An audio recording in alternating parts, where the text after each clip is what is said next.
Okay. Welcome to our 8 a.m. media availability on the 2018 wildfires.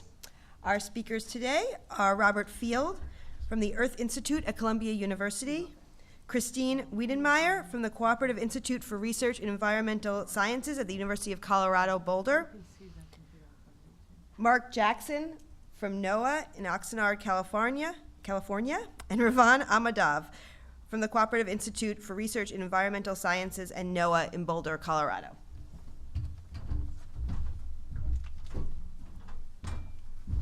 Okay, thank you everybody. My name is Mark Jackson. I'm a meteorologist in charge for the National Weather Service office, located in Oxnard, California, and I prefer to call it the Los Angeles office. More people know where LA is. I'm going to talk a little bit about what we do for our fire agencies in terms of fire preparedness, response, and mitigation to our mission of protection of life and property. So just in context, from California's perspective, this is a list of the top 20 wildfires in California on record. The yellow are all wildfires that have occurred from the year 2000 and sooner. The Thomas Fire, that second one on the list, we thought at the time when that occurred in December and January of 17-18 that was the largest wildfire record up until the Mendocino complex came across, and which is now the largest wildfire. You see also down there the Camp Fire from a size perspective is down there on the list, but from an impact perspective, it's definitely the most impactful in the last 20 years, or the top 20. This is a list. I'm going to focus for my presentation here, quick presentation on the fires that occurred in the LA area. I won't go down. There were other fires down south of LA, but from a Los Angeles perspective, these fires all occurred either kind of mid-year 2017 up to the most recent, which you see on the kind of the center of the screen, the Hill and the Woolsey fires. I've earmarked Montecito there, which lies below the Thomas Burn area, and I'll mention just a little bit at the end on debris flows and give you some kind of jump-off points for links for debris flows. So this is a list in order of chronological order, going from the Latuna Fire all the way down to the Woolsey and the Hill fires. The notable part about the Latuna Fire that occurred around Labor Day of 2017, it's the largest wildfire on record within the Los Angeles city limits. And then all the way up, of course, the Thomas Fire. There was an outbreak there in December, early December. We had multiple fires which started in early December. And then on to the bottom of the list, the Woolsey and the Hill Fire, the most recent. I also want to point out the relative minimum number of fatalities on the far right side. You have to be careful that you do an apples to apples between the Camp and the Woolsey, given that the population density is much less where the Woolsey fire hit than the Camp, but much of that we'd like to attribute to the response and the preparation of the fire agencies. So just real quick, going back to December, what we do for our fire agencies, it's not your father's fire weather service, possibly, and that's we try to see these events, these Santa Ana events.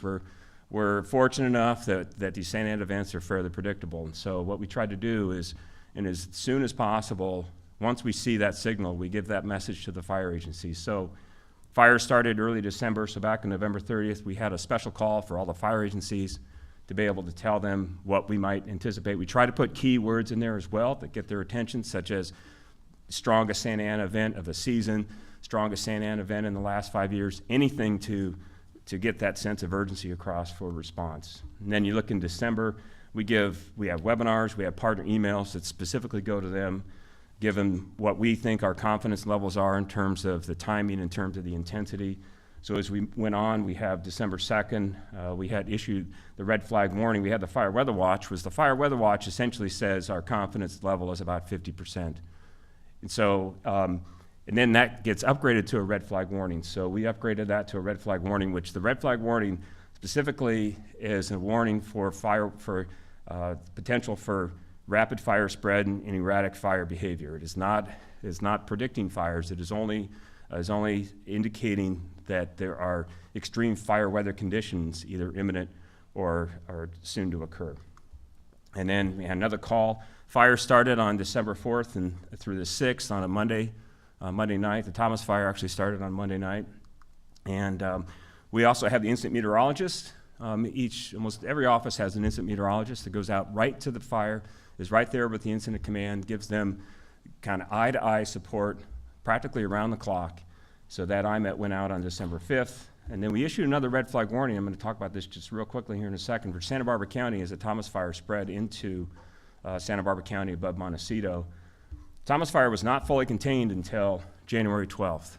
And that was actually the January 9th Montecito debris flow. So the Thomas Fire was considered 100% contained after that. So just to give you an idea, we were hitting pretty hard this potential for a strong sundowner. And sundowner, if you're not familiar, that's kind of the sibling of the Santa Ana winds, but these are up in Santa Barbara County. And we were informed by the Santa Barbara County operations chief that they pre-positioned 300 engines prior to that onset, and typically 10 to 15 are pre-positioned for these strong sundowners. And 8 structures damaged or destroyed out of a total of 1,300 that were at risk. Now, just another fire which, from an acreage standpoint, is very small fire that occurred, the holiday fire, around just after July 4th of this year, above the city of Goleta, which Goleta is just to the west of Santa Barbara, the Santa Barbara South Coast. And here's a depiction of these Santa Ana winds. This is perspective kind of looking west. North is to your right. These are these hot, dry winds that come down, and we see the outline of the Thomas Fire there. You see the holiday fire as well as the Whittier fire, which occurred in 2017. So these are sundowner winds. They can be accompanied by very rapid increases in temperature. Many times, city of Santa Barbara will experience 100-degree temperatures, temperature rises of 20 degrees over a matter of even 30 of minutes or even hours, and very dry conditions. So one of the things we did is we actively informed the fire agencies of this potential situation that we were looking at for early July of this year. We had a webinar where we were able to talk to them. We had conference calls. We had special partner emails that we sent to them. We had a fire weather watch that we issued 72 hours in advance of when the fire weather conditions first started, 36-hour lead time on the red flag warning. And we gave direct decision support services to Santa Barbara County. And this is the kind of messaging that we want to get a sense of urgency. And one of our forecasters that talked to them, who was actually in Southern California at the time of the Painted Cave Fire in 1990, said these conditions are very similar to the Painted Cave Fire. And that started in almost the same location back in 1990, but that destroyed 427 homes, 5,000 acres in just 6 hours in the city of Goleta. So where this fire started, it could have been a potentially very catastrophic wildfire. So the fire agency response, there's a program, D-RISC. D-RISC is new. It was actually signed back in the end of June. And D-RISC allocates, this is from a fire weather coalition in California. The California Firefighters Association, for instance, is part of that coalition that recommended this funding go towards supporting pre-position of resources before the fire starts. So this was actually the first event that there was a $25 million appropriation that was approved at the end of June. And so what this does is that it says, we see these conditions that have a high probability of occurring. Let's get resources in place now before the fire starts. So the traditional mutual aid system doesn't get going until after the incident starts, and many times it takes many hours to actually get those resources there. Many times the fire has already done quite a bit of damage. So what this does is get resources there pre-positioned, and they actually had a strike team. Cal OES approved a strike team for this particular sundowner event, so there's been no fire yet, and they've had the resources in place, and so as a result, Woody Enos, who is the operations division chief for Santa Barbara County Fire, told us really what the impacts were of having those resources there and preventing that holiday fire from really getting out of hand and creating quite a bit of damage. And just his quote that the fire weather services have come quite a ways, and the weather service in terms of the support for the fire agencies has come quite a ways. And this is really kind of a testament of that type of support. Just one thing on debris flow of this last slide. I'll leave this up here for a second. There are a couple of really good jump-off points. They're long URLs, so I brought the URLs down. The USGS, that's actually their webpage, which is they do a hazard assessment of these burn areas and the potential for debris flows. They look at the steepness of the slope where it burned. They use satellite data to determine how hot the fire was. They consider soil type. So not all burn areas are the same. Not all burn areas carry a risk of debris flows. And just as a good example, the camp burn scar actually only has a couple of areas within the perimeter that are vulnerable to debris flows and heavy rain. Compare that to the Thomas burn area, which occurred in very steep terrain and very hot fire because it burned vegetation it had not burned in many decades. And because of that, that has a much higher risk of debris flows. That helps us in terms of our support in issuing flash flood warnings for debris flows to try to keep those false alarm rates down so that you don't blanket an entire burn scar. The public, there's a broad misunderstanding of what a debris flow is, and in order to get public response, you have to get them to understand what it is and what the threat is. So again, this is a very good page there. A couple of links on the bottom. The first link is just a quick 2-pager fact sheet on debris flows.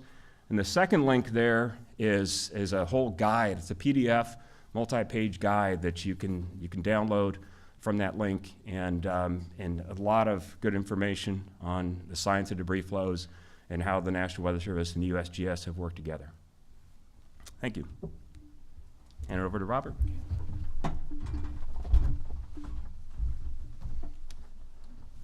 Thanks, Mark. I'm Robert Field. I'm part of a climate modeling group at Columbia University and the NASA Goddard Institute for Space Studies. I study the climatic effects of smoke, and then also do work in basic fire danger and fire climate analysis. I'll build on what Mark had talked about for the recent fires in California and just provide some meteorological and climatic context for those, both in California nationally, and then also globally, relating those to other events that have occurred.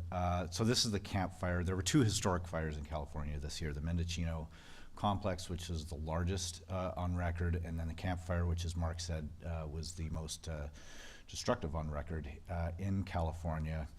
This is a map from CAL FIRE of the time progression of the fire, and you can see the extreme behavior, or the extreme fire spread that happened on the first day of the fire after the ignition on the 8th of November. The damage from this fire, 2 factors driving that were the high population density. This is an interface fire, as we call it, and then the extreme fire weather. The plot on the left shows in the red the relative humidity, and in the blue the temperature. And we're getting into, on the 8th, we're getting into single-digit relative humidity, which is extremely dry.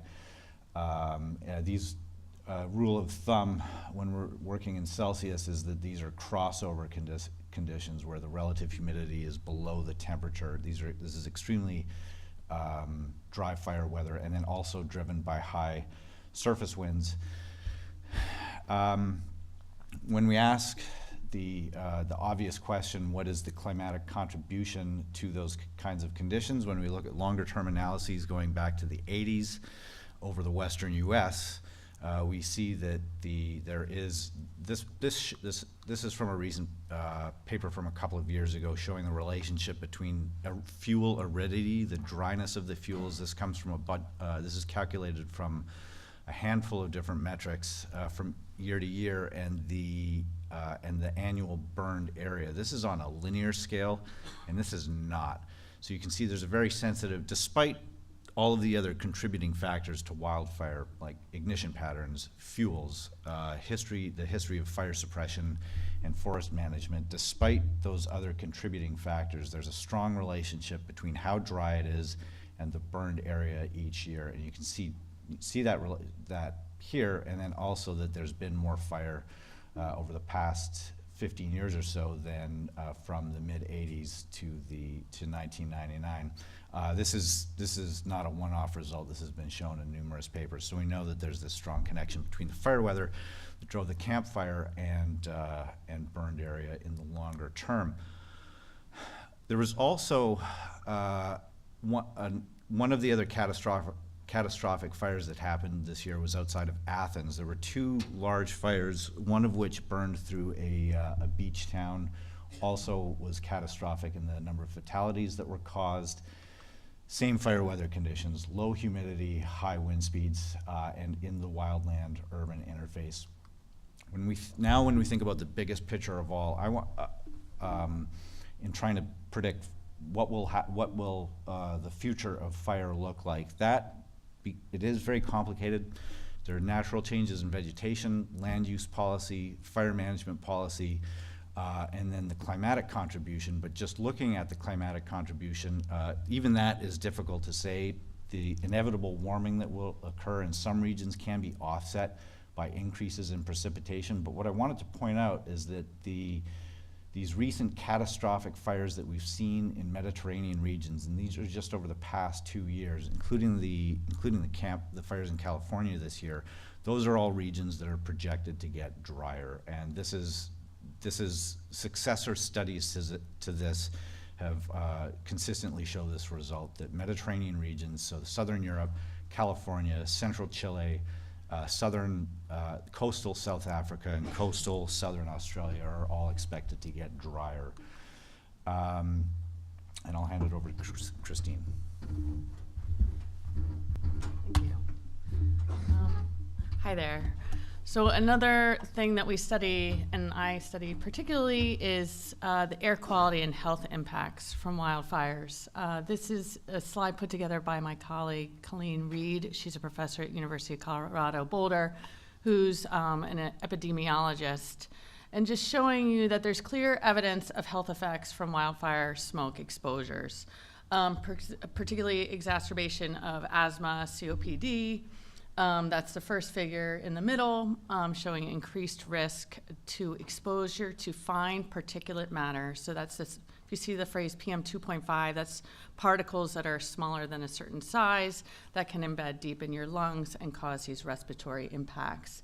There's also growing evidence of increased risk of all-cause mortality and cardiovascular outcomes. And then the figure all the way to the right is kind of clipped out of a paper showing light, medium, and heavy smoke observed from satellite and how that is associated with relative risk of cardiovascular causes mortality. And actually, there's other outcomes that we've observed. There's studies showing, for example, that birth outcomes are affected by exposures to wildland smoke.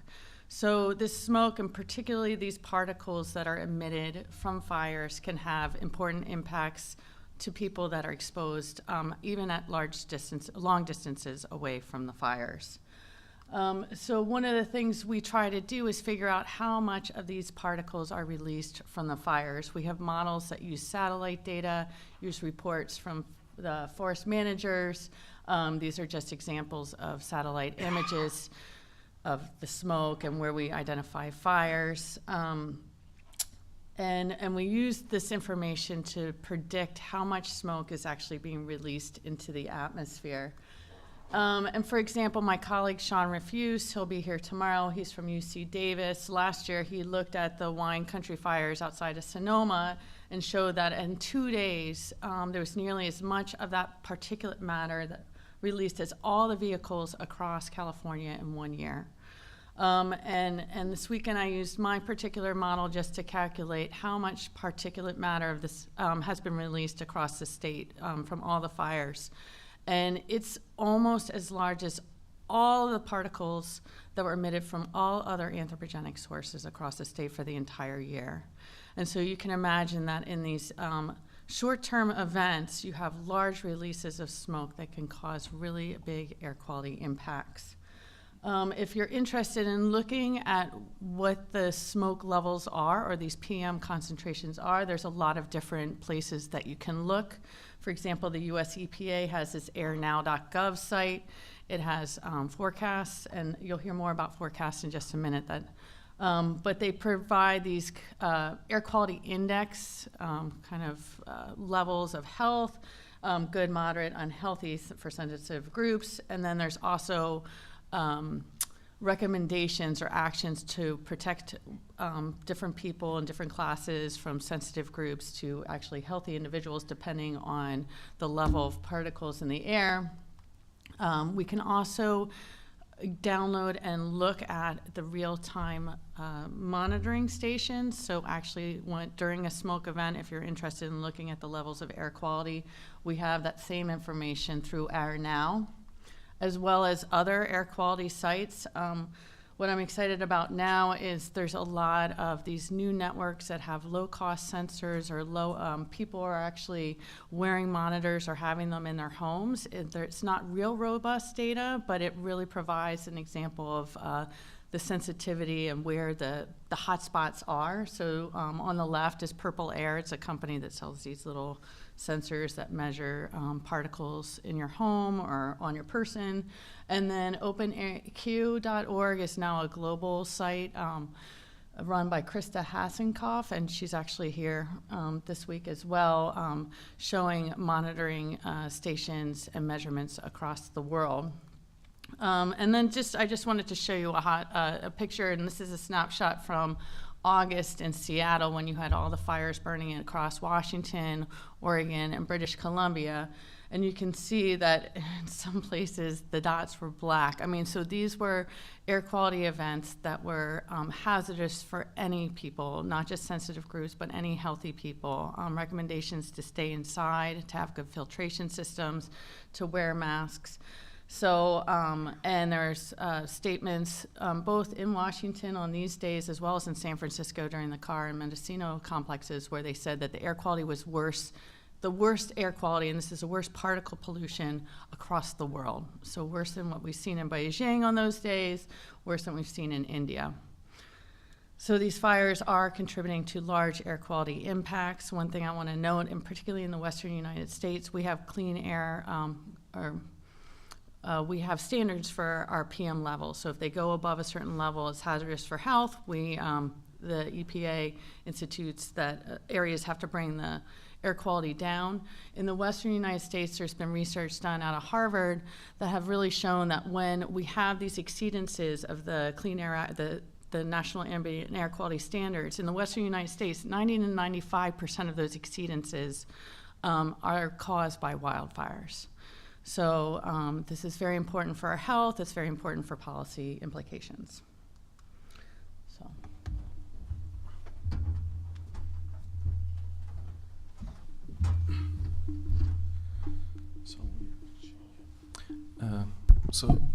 Good morning. I'm Ravan Ahmadov.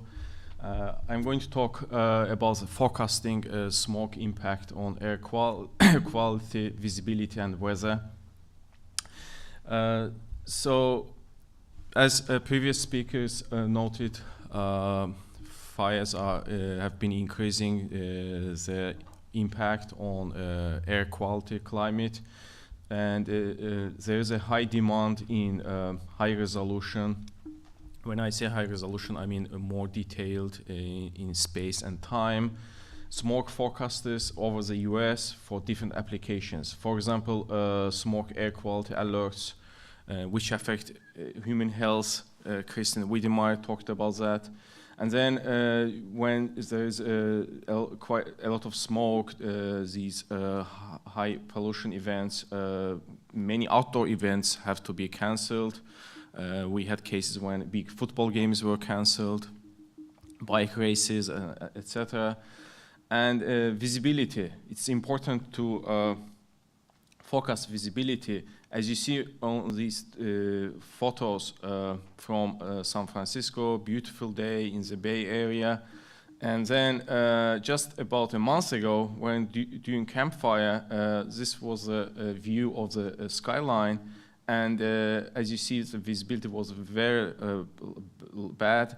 This wasn't a one-day event. This lasted about 2 weeks. And it's important to focus these events. Low visibility have profound impacts on ground transportation, aviation. It can cause airport delays, for example. And smoke also impacts on weather and, for example, temperatures. Daytime temperatures usually are lower than we expect if there is a lot of smoke in the air. And we need more accurate, more detailed tools to quantitatively forecast these events. So what we have been doing with our computer models at NOAA Earth System Research Laboratory in Boulder. So we have this so-called high-resolution rapid refresh computer model to forecast weather. And Mark Jackson from the Weather Service Office and others in the regional offices, they take these different weather forecast model produced products and issue weather forecast alerts, etc. So we have been taking advantage of this model by adding fire emissions and forecasting smoke release in its transport in air. How we do for this, we use multiple satellite fire detection data. In this, here we use 4 satellites, NOAA polar orbiting satellites and NASA satellites. These satellites provide us with this critical data day and night continuously, and they can detect not just fires, the intensity. This is important to, as you see here, for example, this September 3rd, 2017, we had many fires in the northwestern US. And you can see here, looking at the scale, the unit is megawatts. These fires here in Montana, Idaho were quite intense. And all these points, data points, are generated by using these satellite data. And so by ingesting this data, we can forecast smoke across the US in high spatial resolutions, 3-kilometer grid spacing.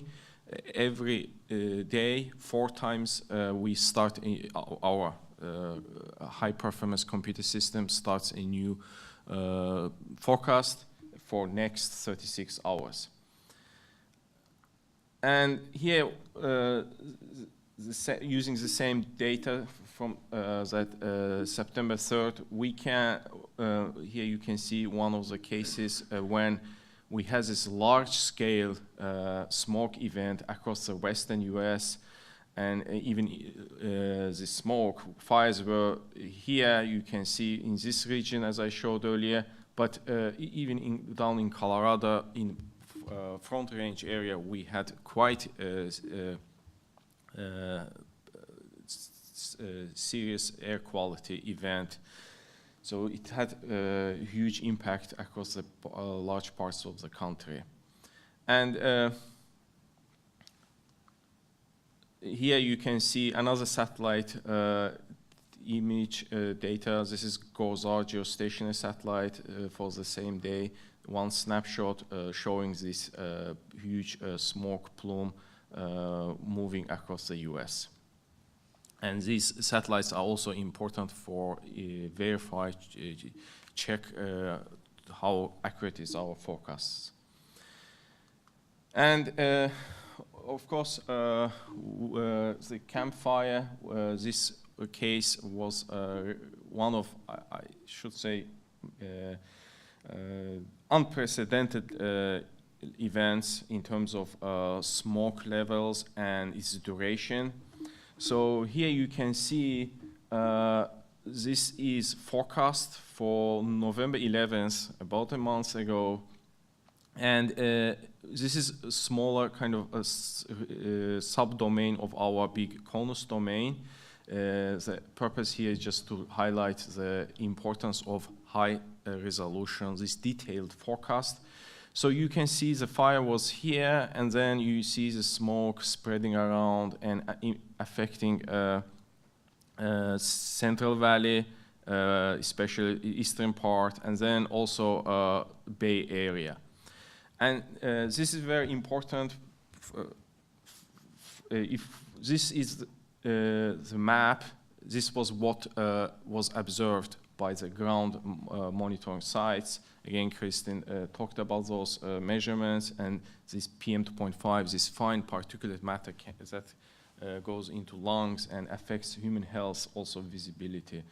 And you see these dark red points, these orange and other colors, so basically showing these high concentrations of air pollution.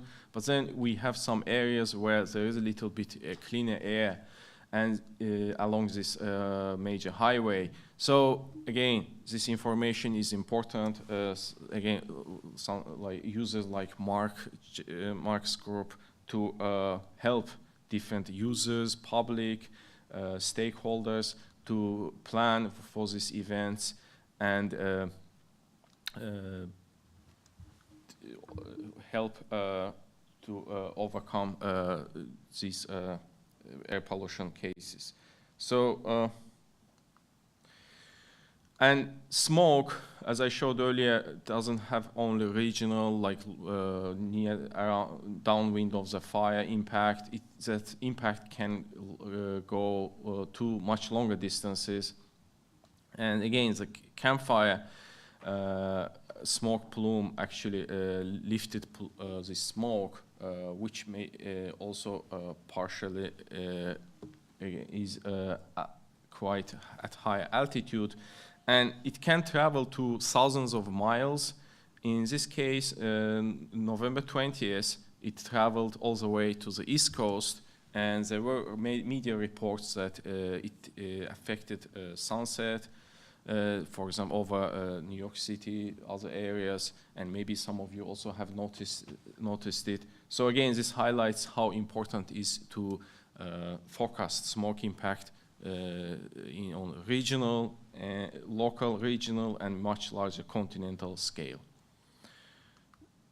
So with this, I want to end my talk, and yes, thank you for your attention. And now we will open up for questions from reporters in the room. Please state your name and affiliation. Thank you. Seth Bornstein, the AP for Christine. Has anyone done any quick look calculations on morbidity, mortality, on the health impacts of this year's wildfires in California?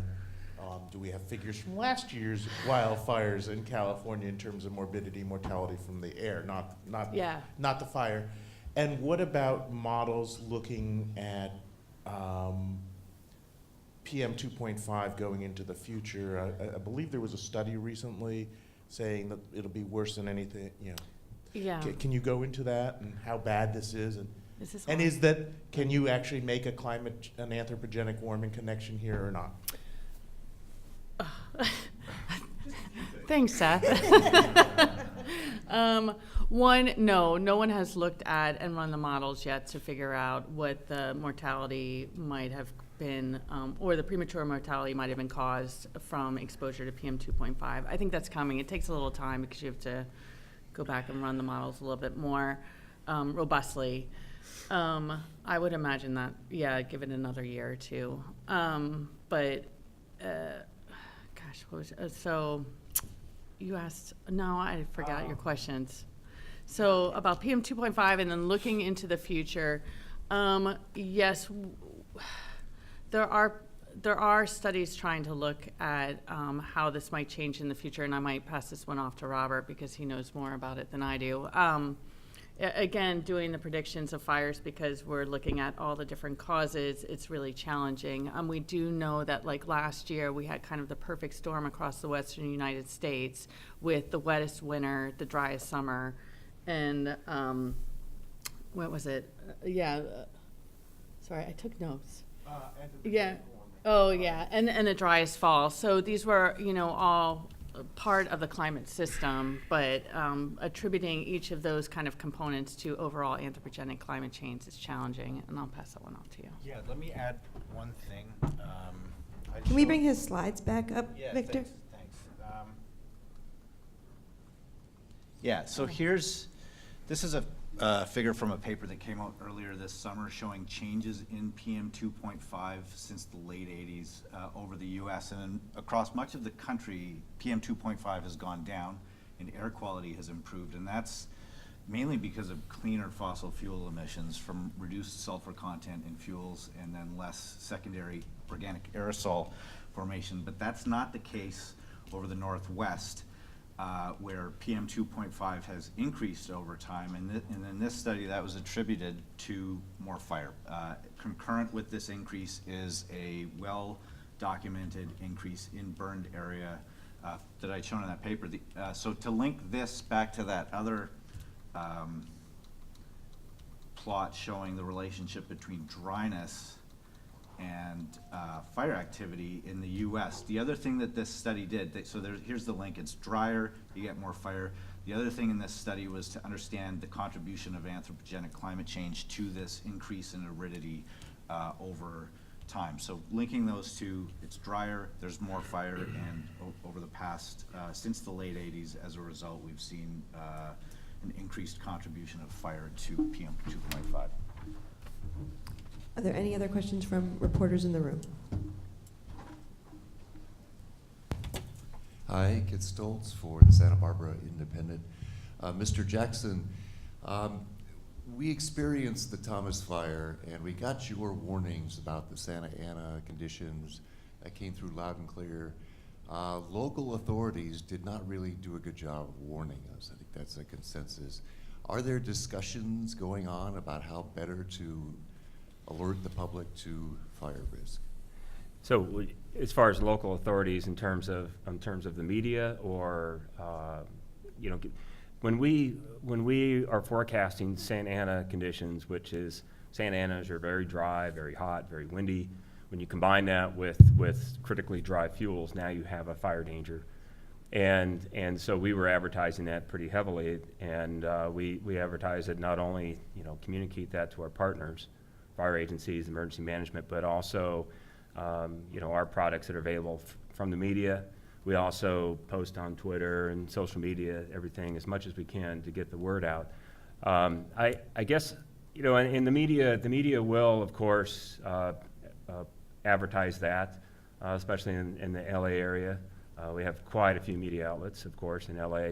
And then, the Thomas Fire actually started south of, away from Santa Barbara, and in the Santa Ana conditions, and it was ongoing for so long that here comes a sundowner that threatened to spread that fire into Montecito and Santa Barbara.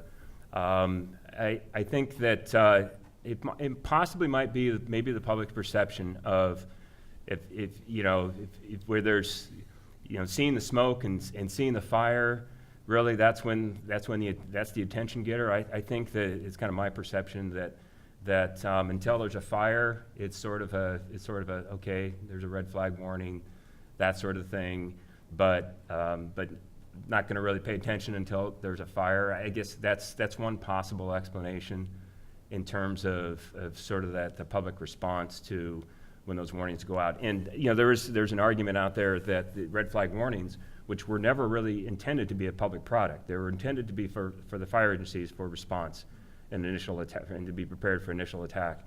And there's an argument out there that by advertising red flag warnings, that's just going to bring the firebugs out. But we also then try to turn that on its backside by saying that you have to be careful. If you didn't notice on that list of the largest wildfires, top 20 largest wildfires in California, many of them are human caused. Of course, we don't get a lot of lightning. We have had lightning outbreaks, but the majority of them are human caused or still under investigation, but most likely human caused. And so we try to use those products and that information to get the public to understand you have to be careful. Not only the obvious of outside fires, but also using outdoor equipment and things like that. So that's kind of could be what might be going on. Are there any other questions from reporters in the room? Are there any questions on the chat?